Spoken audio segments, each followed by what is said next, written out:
নমস্কার বন্ধুরা, আমরা আজকে যে ভিডিওটা নিয়ে আলোচনা করব সেটা খুব ইম্পর্টেন্ট একটা ভিডিও হতে চলেছে। কারণ আমরা বেসিক যে ট্রেডিং যে প্রিন্সিপাল, যে ট্রেডিং করবার সময় আমাদের যে কি চিন্তাগুলো করা উচিত বা কি বেসিসের উপরে আমাদের ট্রেড নেওয়া উচিত বা ট্রেড নেবার সময় কি কি জিনিস আমাদের মাথার মধ্যে থাকা উচিত, যাতে আমরা আমাদের প্রফিটটাকে বাড়াতে পারি এবং আমাদের লসটাকে আমরা কম করতে পারি এবং আমরা রং ট্রেডে এন্ট্রি না নিয়ে রাইট ট্রেডে রাইট টাইমে এন্ট্রি নেওয়াটা কি কি জিনিস আমাদের মধ্যে থাকলে আমরা সেগুলো করতে পারবো, সেই প্রিন্সিপাল, মোট 5টা প্রিন্সিপাল আমরা আজকে দেখব, ট্রেডিং প্রিন্সিপাল। এবং এগুলো আমাদের as a tedder, as a investor হিসেবে আমাদের কিন্তু এই জিনিসগুলো কিন্তু আমাদের মধ্যে থাকা উচিত। যদি না থাকে তাহলে কি হতে পারে, তাহলে আমাদের প্রফিট কম হতে পারে, লস বেশি হতে পারে, ভুল ট্রেডে আমরা এন্ট্রি নিতে পারি এবং দীর্ঘদিন যদি এটা চলতে থাকে আমরা বেশি দিন মার্কেটে না থেকে মার্কেট থেকে আমরা বেরিয়ে যেতে পারি, একদম গেট আউট হয়ে যেতে পারি এবং মার্কেট আমাদেরকে রাখবেও না যদি আমরা এই ভুলগুলোকে প্রতিনিয়ত করতে থাকি। সেই জন্য আমাদেরকে আগে এই জিনিসগুলোকে অ্যাবজর্ব করা উচিত, জানা উচিত, তার পরবর্তী ক্ষেত্রে আমাদের ট্রেডিংয়ে যাওয়া উচিত। তো চলুন শুরু করা যাক। মোট 5টা প্রিন্সিপাল, ছোট ভিডিও হতে চলেছে, খুব গভীর মনোযোগ সহকারে কিন্তু ভিডিওটা অবশ্যই দেখবেন। ফার্স্ট রুল কি? Emotion management in trading. মানে হচ্ছে যে আপনি যখন ট্রেড নিতে যাচ্ছেন আপনার ইমোশনটা কোন জায়গাটায় আছে ট্রেডিংয়ের ক্ষেত্রে, মানে ট্রেডটা নেবার ক্ষেত্রে, এন্ট্রি করার ক্ষেত্রে আপনার ইমোশনটা কোন জায়গাটায় আছে। ধরুন আপনি একটা ডে ট্রেডার, রাইট? একটা ডে ট্রেডার, আপনি দিনের শেষে, মানে দিনের শেষ হলো, তার পরের দিনকে যখন আপনি এন্ট্রি নেবেন আপনার দিনের শেষে মনে হচ্ছে যে কালকে মার্কেট ওপরের দিকে উঠতে পারে, আপনার ইমোশন। পরের দিন সকালে যখন আপনি, মানে মার্কেট ওপেন হওয়ার আগে আপনার মনে হচ্ছে যে প্রাইস আজকে উপরের দিকেই উঠবে, হাই প্রবাবিলিটি, একদম দুর্দান্ত, আমার মন বলছে, আমার ইমোশন বলছে প্রাইস উপরের দিকেই উঠবে। বন্ধু, যদি এই ধরনের ইমোশন আপনার মাথার মধ্যে থাকে ট্রেডিং নেবার সময়, সেদিনকে আপনি ট্রেড নেবেনই না, ট্রেড না নেওয়াই ভালো। কারণ আপনার সেদিনকে লসই হবে। কারণ আপনি বলবেন মার্কেট ওপর দিকে উঠবে, আপনি বলবেন মার্কেট এখান থেকে নিচের দিকে নামবে, মার্কেট আপনার কথায় চলে না। মার্কেটকে আমাদেরকে ফলো করা উচিত, মার্কেট যেদিকে যাচ্ছে আমাদেরকে সেই দিকে যাওয়া উচিত। যদি ওপরের দিকে মার্কেট যায় আমরা ওপরের দিকে লং পজিশন নেবো, মার্কেট যদি নিচের দিকে যায় আমরা শর্ট পজিশন নেবো, এছাড়া আমরা অন্য কোনো পজিশন নেব না। আমরা এই ইমোশনটাকে সবসময় কন্ট্রোল করতে হবে যে মার্কেট ওপরের দিকে যাবে আমি ওপর দিকেই যাব না, এরকম যদি কোনো কন্ডিশন থাকে আপনি ট্রেডই নেবেন না। এরকমও হতে পারে যে মার্কেট এখান থেকে ডাউন হবে, সেদিনকেও আপনি ট্রেড নেবেন না, আপনার ইমোশন আপনার কন্ট্রোলে নেই, ইমোশনটা আপনার ওপর দিয়ে যাচ্ছে, আপনার কন্ট্রোলে কিন্তু ইমোশনটাকে নিয়ে আসতে হবে। ফার্স্ট এবং খুব ভাইটাল একটা পয়েন্ট ইমোশনকে কন্ট্রোল করা, কারণ এই ইমোশন দিয়েই কিন্তু এই ট্রেডিংয়ের জার্নিটা চলছে। ওপরের দিকে উঠছে, নিচের দিকে নামছে, উপরের দিকে ওঠে কখন, গ্রিড যখন হয়, আর নিচের দিকে নামে কখন, যখন ফিয়ার হয়। গ্রিড আর ফিয়ার এই দুটো জিনিসই কিন্তু মার্কেটকে আপ করে ডাউন করে, আপ করে ডাউন করে। এই ইমোশনটাকে যদি আপনি কন্ট্রোল করতে পারেন আপনি কিন্তু একটা প্রফিটেবল ট্রেডার হতে আপনাকে কেউ আটকাতে পারবে না, রাইট? নেক্সট কি? Ability to adopt. এই কথার অর্থ হচ্ছে যে নিজেকে অ্যাডপ্ট করে নিতে হবে, সেই ক্ষমতাটাকে রাখতে হবে। মানে ধরুন প্রাইস, মার্কেট সাইডওয়েজ যাচ্ছে, আপনি এখানে কি করবেন? আপনার আপনার এই যে সাইডওয়েজ যাবার সময় যদি আপনার কাছে কোনো স্ট্র্যাটেজি না থাকে, ঠিক আছে, যদি আপনার কাছে কোনো স্ট্র্যাটেজি না থাকে বা সেট যদি না থাকে, তাহলে আপনি কি করবেন? আপনার তাহলে স্ট্র্যাটেজি তৈরি করতে হবে যে ভাই আমার, মানে মার্কেট কন্ডিশন অনুযায়ী মার্কেট যদি ওপরের দিকে ওঠে সেই সময় আমি এই স্ট্র্যাটেজি ইউজ করব, মার্কেট যদি সাইডওয়েজ যায় আমি সেই সময় এই স্ট্র্যাটেজি ইউজ করব, মার্কেট যদি ডাউন ট্রেন যায় আমি এই রকম এই স্ট্র্যাটেজি ইউজ করব। এই যে অ্যাডপ্ট করার ক্ষমতাটা, যে মার্কেটের সঙ্গে যাওয়া, মার্কেট যদি ওপরের দিকে যায় আমি লং সাইডে যাব এবং লং সাইডে আমার এই এই সেট আপ আছে, ঠিক আছে, 1 2 3, আমি আমার সেট আপ অনুযায়ী আমি লং ট্রেড নেবো। মার্কেট যদি সাইড ওয়েজে যায় তাহলে আমার সেই সাইড ওয়েজে মার্কেটে আমি কী করব, সেই যে সেট আপ সেটাও আপনাকে করতে হবে। মার্কেট যদি ডাউন ট্রেন্ডে যায় সেই সময় আমি কী করব, এই যে অ্যাডপ্ট করা, এই যে এবিলিটিটা, এটা কিন্তু আপনার মধ্যে আনতে হবে। মার্কেট সাইড ওয়েজে গেছে, আমি লং লং যে সেট আপ সেটাতে আমি কাজ করছি, আমার তো লস হবেই। মার্কেট আপ মানে আপ মোমেন্টে যাচ্ছে, সুন্দর আপ ট্রেন্ডে যে আমি সেখানে সাইড ওয়েজের স্ট্র্যাটেজি ইউজ করছি, সেটা করলে হবে না। আপনাকে ডিফারেন্ট মার্কেট কন্ডিশন অনুযায়ী আপনাকে ডিফারেন্ট স্ট্র্যাটেজি আইডেন্টিফাই করতে হবে, আপনার মধ্যে থাকতে হবে, তবেই আপনি কিন্তু একটা ভালো রকম গুড প্রফিটেবল ট্রেডারে পরিণত হতে পারেন। আর একটা পয়েন্ট যেখানে যে অ্যাবিলিটি, ধরুন আপনার স্ট্র্যাটেজি হচ্ছে নেই, আপনার সাইডওয়েজ মার্কেট আপ ট্রেন্ডের স্ট্র্যাটেজি আছে, ডাউন ট্রেন্ডের স্ট্র্যাটেজি নেই, বা আপনার সাইডওয়েজের স্ট্র্যাটেজি নেই, আপনি ইনস্ট্রুমেন্ট চেঞ্জ করতে পারেন। ধরুন আপনি কমোডিটিতে যেতে পারেন, ইকুইটি সেকশনে সাইডওয়েজ মার্কেট, তো আপনি কি করতে পারেন, আপনি কমোডিটিতে কনভার্ট করতে পারেন, কমোডিটিতে যেতে পারেন, আপনি ফরেক্স ট্রেড করতে পারেন, ঠিক আছে।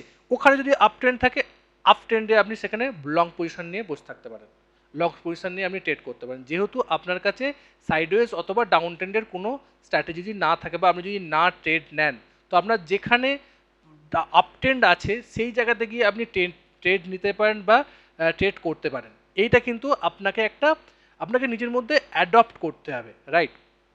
নেক্সট হচ্ছে কি, cutting the loss, most vital important part of trading. বিশেষ করে ডে ট্রেডার, বিশেষ করে সুইং ট্রেডার এবং পজিশনাল ট্রেডারের ক্ষেত্রে আমি তো সবসময় বলি, যে কোনো ট্রেড, সে ইনভেস্টিংয়ে হোক, সে আপনার পজিশন হোক, সে ট্রেন্ড ফলোয়িং হোক, সে আপনার যে কোনো প্রকারের যে কোনো স্টাইলের ট্রেডিং হোক না কেন, আপনাকে স্টপ লস নিয়ে কাজ করতে হবে। স্টপ লস ছাড়া কাজ করা যাবে না। মানে স্টপ লস না দিয়ে আমি ট্রেড এন্ট্রি করলাম, আমার স্টপ লস কোথায় আমি সেটা জানি না, প্রাইস নিচের দিকে নামছে, আমার কোনো হেলদোল নেই, আমি 100-তে এন্ট্রি নিয়েছিলাম, এখন 90 এলো, 80 গেল, 70 গেল, আমি তারপরেও সেটাকে আবার অ্যাভারেজিং করতে চাচ্ছি যে প্রাইস তো কোনো দিন একদিন ওপর দিকে উঠবে। এই মেন্টালিটি নিয়ে আপনি কিন্তু ট্রেড করলে আপনার প্রফিটেবল ট্রেডারে পরিণত হতে পারবেন না, কারণ এটা হচ্ছে লুজিং স্ট্র্যাটেজি। আপনার টাকা লস করাটা খুব ইজিলি, কারণ আপনি নিচের দিকে যাচ্ছেন, আপনি সেখানে আরও সেখানে বাই করছেন, এটা করা যাবে না। আপনাকে আইডেন্টিফাই করতে হবে যে স্টপ লস কোথায় আছে, এবং সেই স্টপ লসটাকে আপনাকে কাট করতে হবে। মানে ওখান থেকে স্টপ লস যদি আসে, আমি সেখান থেকে এক্সিস্ট করব, আমার যে মানে যে এক্সিস্টিং যে মানে আমার ট্রেড আছে সেখান থেকে আমি এক্সিস্ট করে বেরিয়ে চলে যাব। যদি আমার স্টপ লস হয়, স্টপ লস নিয়ে আমি বেরিয়ে যাব। এই মেন্টালিটিটা নিয়ে আপনাকে ট্রেডে এন্ট্রি হতে হবে। ট্রেড নেবার সময় আপনার কি কি মাথায় রাখা উচিত, আপনার এন্ট্রি কোথায় হবে, আপনার স্টপ লস কোথায় আসবে, এই দুটো জিনিস তো মিনিমাম আপনাকে করতেই হবে। আর করতে হবে টার্গেট। আপনার মিনিমাম টার্গেট কত, 1:2, 1:3, অথবা ট্রেলিং স্টপ লস, যে কোনো একটা আপনি ঠিক করলেন। আপনাকে কিন্তু ঠিক করতে হবে। যখন আপনার প্রফিটে আপনি যাচ্ছেন, প্রফিট অলরেডি আমরা দেখাচ্ছে, তখন আপনি কিন্তু সেখানে পজিটিভ পিরামিডিং করে এগিয়ে এগিয়ে যেতে পারেন। কিন্তু আপনাকে ট্রেড নেবার আগে কিন্তু আপনাকে এন্ট্রি আর স্টপ লস তৈরি করতে হবে। আর আপনাকে স্টপ লস যদি আপনার হিট করে, আপনাকে স্টপ লস নিয়ে পজিশান থেকে এক্সিস্ট করতে হবে, আদারওয়াইজ কিন্তু আপনি একটা প্রফিটেবল ট্রেডারে পরিণত হতে পারবেন না। সেই জন্যই বলা হয় কাটিং দ্য লসটাকে কাট করতে হবে। আর একটা কি পয়েন্ট, যে ধরুন আপনি ট্রেড নিয়েছেন 100 টাকায়, আপনার স্টপ লস এখানে এন্ট্রি করে নেন, স্টপ লস 90 টাকা, রাইট। আপনি প্রাইস ওপরের দিকে উঠলো 110 টাকা, রাইট। প্রাইস এখন ট্রেড করছে 110 টাকা, প্রাইস ওপরের দিকে উঠেছে, আপনি কি করলেন, আপনার স্টপ লসটাকে টেল করে দিলেন, 90 থেকে 100-তে করে নিয়ে এলেন।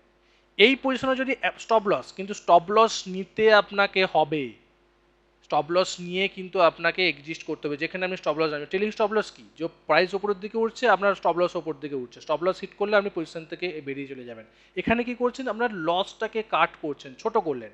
আপনার পজিশন 110-এ গেছে, আপনার 90-এর স্টপ লস ছিল, 100-তে আপনার এন্ট্রি ছিল, 110-এ আপনার প্রাইস গেছে, আপনার স্টপ লস 100-তে করলেন, যদি 100-তে চলেও আসে প্রাইস এখানে হিট করে, তখন কি হবে, আপনার লস হবে না, আপনি নো প্রফিট নো লস জন্য থাকবেন, ব্রেক ইভেনে বেরিয়ে যাবেন। মানে আপনার যে লস হওয়ার কথা ছিল, যে লসটা নিয়ে আপনি ট্রেডে, রিস্কটা নিয়ে আপনি ট্রেডে এন্ট্রি করেছিলেন, সেই রিস্কটা আপনার কিন্তু বেঁচে গেল। যখন আপনি লসটা কম করলেন, আপনার প্রফিটটা কিন্তু বাড়বে। যত আপনি লস কম করবেন, তত আপনার প্রফিট চিন্তা করবেন। এবং আমি একজন ট্রেডারকে চিনি, যে সে তার প্রফিটকে নিয়ে চিন্তা করতো না, সে শুধুমাত্র তার লসটাকে কম করাতো। যত লস কম করা যায় তার পয়েন্ট অফ ভিউ, এবং আমি পরবর্তী ক্ষেত্রে এটাকে নিজেকে অ্যাপ্লাই করে দেখেছি যে হ্যাঁ, আপনি যদি নিজের লসটাকে কন্ট্রোল করবার চিন্তা করেন, আপনাকে প্রফিটের দিকে চিন্তা করতে হবে না, কারণ প্রফিট তখনই বাড়বে যখন আমরা লস কমবে। লস কমাটাও কিন্তু প্রফিট বাড়ার একটা মূল মন্ত্র, right? Next, mentality for trading style. মানে এই কথাটার অর্থ হচ্ছে এটা যে আপনি প্রথমে কি চিন্তা করবেন, কি ট্রেড করবেন। আপনি মার্কেটে এসছেন নতুন, নো ভাইস ট্রেডার, বিগিনার, কিছুই জানেন না মার্কেটে। এখনকার যে বর্তমান প্রজন্মের এত ট্রেডার লস করে, কোথায় লস করে? FNO, ফিউচার অ্যান্ড অপশন, এই দুটো জায়গাতে লস করে। কারা লস করে? নো ভয়েস ট্রেডাররা। নো ভয়েস ট্রেডার একদম যারা শুরু করছে, তারা কি করছে? তারা ট্রেডিং স্টাইলটাকেই চিন্তা করছে না, কোন ট্রেডিং স্টাইলটা তার জন্য সুইটেবল সেটা সে দেখছেই না। শুধু আসছে কি গ্রিড, মানে লোভ, টাকা উপার্জন করবে, একদিনে, দুদিনে, এক মাসে টাকা ডবল, 4 দিনে টাকা ডবল, 21 দিনে টাকা ডবল। ফিউচার অপশানে টাকা লাগাচ্ছে, সমস্ত টাকা তাদের লস হচ্ছে, এবং কারা প্রফিট করছে? যারা এক্সপার্ট লেভেলের ট্রেডার, যারা একদম প্রো লেভেল ট্রেডার, তাদের এই যে নোভাইস ট্রেডারদের যে টাকাটা লাগাচ্ছে, তারা সেই পরিমাণে টাকা প্রফিট করে বেরিয়ে যাচ্ছে। সেই জন্যই সেবি যে রিপোর্ট দিয়েছিল, সেবির রিপোর্ট অনুযায়ী 89% পিপল এফএনওতে লস করে, আর মাত্র 11% পিপল প্রফিট করে, রাইট? এই জন্যই করে। সেই জন্য প্রথমে আপনাকে মার্কেটকে দেখতে হবে। মার্কেট ডাউন ট্রেন্ড দেখতে হবে, মার্কেটে একটা ডাউন ট্রেন্ডে থাকতে হবে, মার্কেট সাইডওয়েজ মার্কেটে আপনাকে অবজার্ভ করতে হবে, সেই মতন আপনাকে বুঝতে হবে, এবং মার্কেট যখন নিচের দিকে নামবে সেই ফেজটাও আপনাকে দেখতে হবে। মোটামুটি মার্কেটের সেন্সটাকে আপনাকে বুঝতে হবে। সেই জন্য প্রথমে একজন নোভাইস ট্রেডার বা বিগিনার, তাদের করা কি উচিত? তাদের ইকুইটিতে কাজ করা উচিত, তাদের ইকুইটি সেকশনে প্রথমে কাজ করা উচিত। ইকুইটি সেকশনে কোথায়? সুইং ট্রেড বা পজিশনাল ট্রেড, পজিশনাল ট্রেড করা উচিত। সুইং ট্রেড, পজিশনাল ট্রেড করার পরবর্তী ক্ষেত্রে তারপরে কোথায় আসা উচিত? তারপরে ডে ট্রেডিংয়ে আসা উচিত। ডে ট্রেডিং মানে ইন্টারডেতে আসা উচিত। সেখানেও কোথা?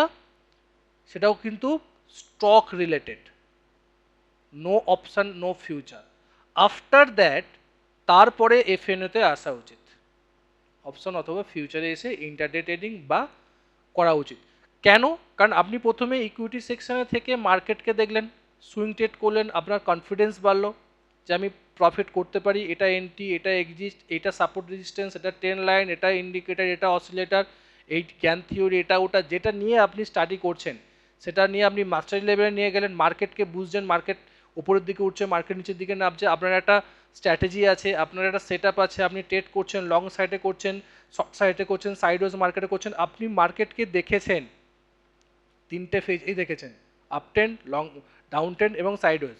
তার পরবর্তী ক্ষেত্রে আপনি ডে ট্রেডে গেলেন, সেখানে স্টক রিলেটেড গেলেন, তারপরে আপনি এফএনওতে গেলেন। এটা কি স্টেপ বাই স্টেপ যাওয়া। সেজন্য আপনাকে, আপনার মেন্টালিটি হওয়া উচিত স্টেপ বাই স্টেপ যাওয়া। প্রথমেই আপনি এসে একদম নো ভয়েস ট্রেডাররা কী করে? নো ভয়েস ট্রেডাররা এলো, আসার পরবর্তী ক্ষেত্রে একদম চলে গেল এফএনওতে। তারা না ইকুইটি সেকশনে গেল, তারা না মার্কেটকে বুঝলো, একজন কেউ টিপস দিল, ও পড়লো টেলিগ্রাম চ্যানেল, হোয়াটসঅ্যাপ চ্যানেলে, একদম চলে এলো এখান থেকে বাই করো, এই এত পুট কিনে নাও, এখানে এই সেল করে দাও, টাকা সব শেষ। সেটা করলে হবে না, আপনাকে স্টেপ বাই স্টেপ যেতে হবে। আপনার মেন্টালিটিটা, আপনার মাইন্ডসেট সেই মতন হওয়া উচিত। প্রথমে সুইং ট্রেড, তারপরে পজিশনাল ট্রেড, তারপরে ডে ট্রেডিংয়ে সেটাও স্টক, তার পরবর্তী ক্ষেত্রে এফএন, এবং সঙ্গে সঙ্গে আপনি সুইং ট্রেড, পজিশনাল ট্রেডও করতে পারেন, রাইট? এতে কোনো অসুবিধা নেই। তবে আপনি কিন্তু একটা প্রো লেভেল ট্রেডার বা একটা প্রফিটেবল ট্রেডারে পরিণত হতে পারেন, রাইট? নেক্সট এবং শেষ, সেটা হচ্ছে সেলফ কন্ট্রোল, আত্মসংযম, নিজের প্রতি কন্ট্রোল। আপনাকে এখানে কি করতে হবে? আপনাকে প্রথমে রাগ কমাতে হবে, রাগ কমাতে হবে। আমি মার্কেটে গেছি, আমার লস হয়ে গেছে, আমি রেগে গেলাম, আমার এটা না, আমি এটা কেন করলাম, আমি কেন ওটা করলাম, আমার লস হলো কেন, কেন লস হলো, কেন লস হলো, রেগে গেছেন আপনি, আবার ওভার ট্রেড করছেন, আমি কাউন্টার ট্রেড করছেন, হবে না, একদমই হবে না। আপনাকে রাগ কমাতে হবে, শুধুমাত্র ট্রেডিংয়ের ক্ষেত্রে নয়, আপনার পার্সোনাল লাইফেও কিন্তু আপনাকে রাগ কমাতে, যদি আপনি একটা গুড ট্রেডার হতে জানেন, সেলফ কন্ট্রোল করতে হবে। আর এটা কী করতে হবে? আপনাকে দুঃখ করা কমাতে হবে, দুঃখও কমাতে হবে। যে আমি লস করে ফেলেছি, আজকে এত টাকা লস হয়ে গেল, আমার এত টাকা পোর্টফোলিও থেকে বেরিয়ে গেল, আমি বরবাদ হয়ে গেলাম, আমার শেষ হয়ে গেল।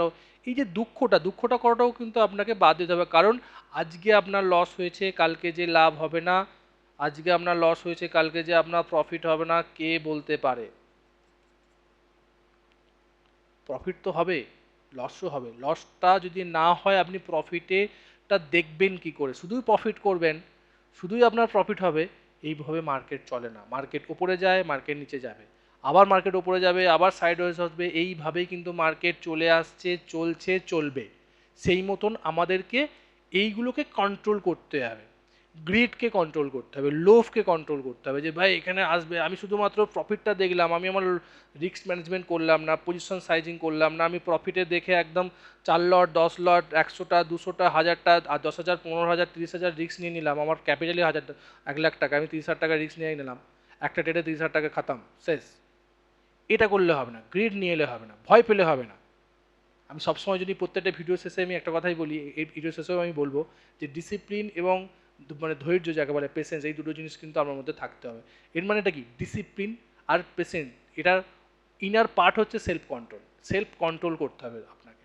আপনার মধ্যে সেলফ কন্ট্রোলটা যদি না থাকে, গ্রিডকে, ভয়কে, ফিয়ারকে, রাগ, দুঃখ, এই সমস্তগুলোকে আপনাকে কন্ট্রোল করতে হবে। যখন আপনি সমস্ত কিছু কন্ট্রোল করে মার্কেটে ট্রেডিং করতে যাবেন বা ইনভেস্টিং করতে যাবেন, তখনই কিন্তু একটা প্রফিটের মুখ আপনি দেখতে পারবেন। আদারওয়াইজ কিন্তু আপনি লং টার্মের জন্য মার্কেটে থাকতে পারবেন না। আপনি হয়তো মার্কেটে আসবেন, একটা ভালো রকম অ্যামাউন্ট, খুব কম সময়ে আপনি বিশাল একটা প্রফিট করে নিলেন, তার পরবর্তী ক্ষেত্রে দুটো তিনটে ট্রেডে সব লস করে মার্কেটকে গালাগাল দিয়ে মার্কেট থেকে বেরিয়ে যাবে, না মার্কেট খারাপ, মার্কেটে সব জুয়া চলছে, সাট্টা চলছে, ওরা করছে, আমি পাচ্ছি না বলে মার্কেট থেকে বেরিয়ে যাবেন। মার্কেটে বেশি দিন টিকতে পারবেন না। সেই টেকার জন্য আপনাকে সেলফ কন্ট্রোল করতে হবে। তার জন্য কি করতে হবে? তার জন্য আপনাকে ধ্যান করতে হবে, মেডিটেট করতে হবে, মেডিটেশন নিয়ে আসতে হবে। আপনাকে সকালে উঠে ব্যায়াম করতে হবে, যাতে আপনার মনের মধ্যে সমস্ত মাইন্ডসেট আপনার যখন সবসময় কাম এবং কুল থাকে, রাইট? এই জিনিসগুলোকে আপনাকে করতে হবে। ব্যাপারটা হচ্ছে এরকম, যে প্রথমে অ্যাওয়ারনেস থাকবে, অ্যাওয়ারনেস করতে হবে, তারপরে সেলফ কন্ট্রোল, নিজেকে কন্ট্রোল করতে হবে, তারপরে ডিসিপ্লিন ট্রেডিংটা ডিসিপ্লিন ওইটা করতে হবে, তারপরেতে আসবে মানি, রাইট?